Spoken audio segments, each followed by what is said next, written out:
जो नीतीश कुमार पर आपने दिया था उसके लिए आज आप लोगों के निमंत्रण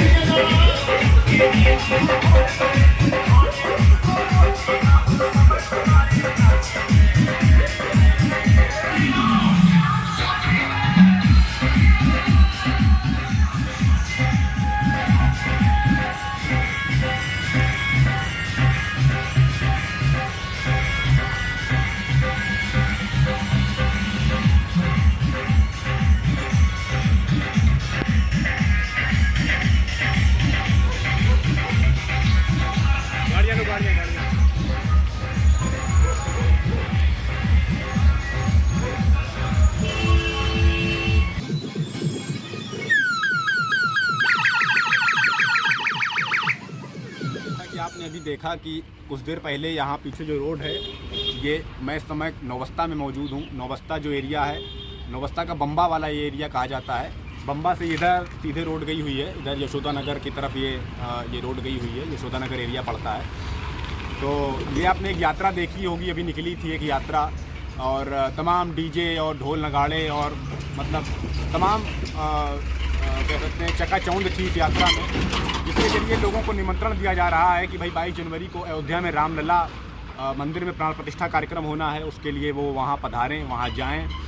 और सबसे बड़ी खासियत जो आपने इस यात्रा में देखी होगी, 15-20 गाड़ियाँ थी, 15-20 कारें थीं और कई कारों में भाजपा के स्टिकर भी लगे हुए थे, जो भाजपा का चुनाव चिन्ह है कमल। और काफ़ी वहाँ नेताओं को भी देखा गया था। पूरा ऐसा लग रहा था कि जैसे कोई चुनावी रैली निकल रही हो। तो मतलब एक कहा जाता है ना कि धर्म और आस्था अलग, धर्म और राजनीति जो है वो अलग अलग होना चाहिए, लेकिन भाजपा खुले तौर पर धर्म में राजनीति का प्रवेश करा ही देती है। इसमें कोई शक नहीं है, कोई दो राय नहीं है और इस बात को कहने में भी हमें कोई हिचक नहीं है।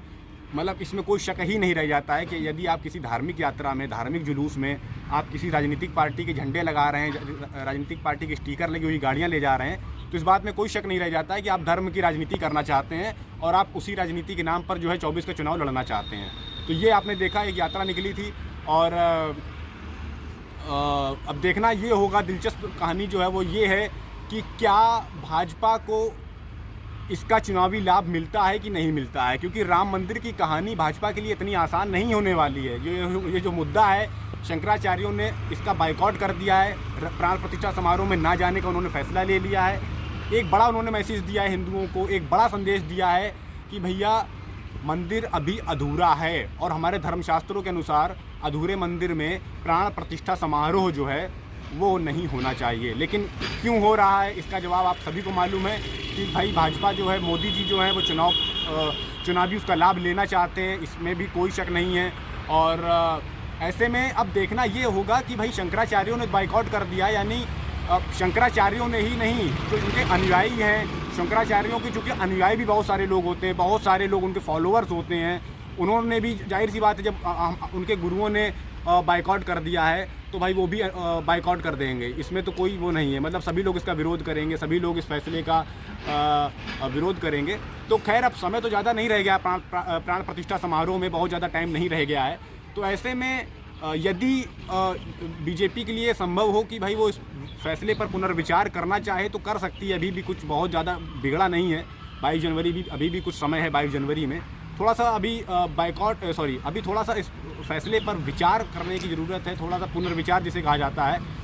पुनर्विचार याचिका जो है हम दायर कर रहे हैं यहाँ से, कानपुर से, कि आप एक बार विचार कर लें। यदि हमारी बात आप तक पहुँचे तो आप विचार कर लें, कृपया विचार कर लें कि भाई अभी वो समय सही है या नहीं है। धन्यवाद। बन गई कि नहीं बन गई?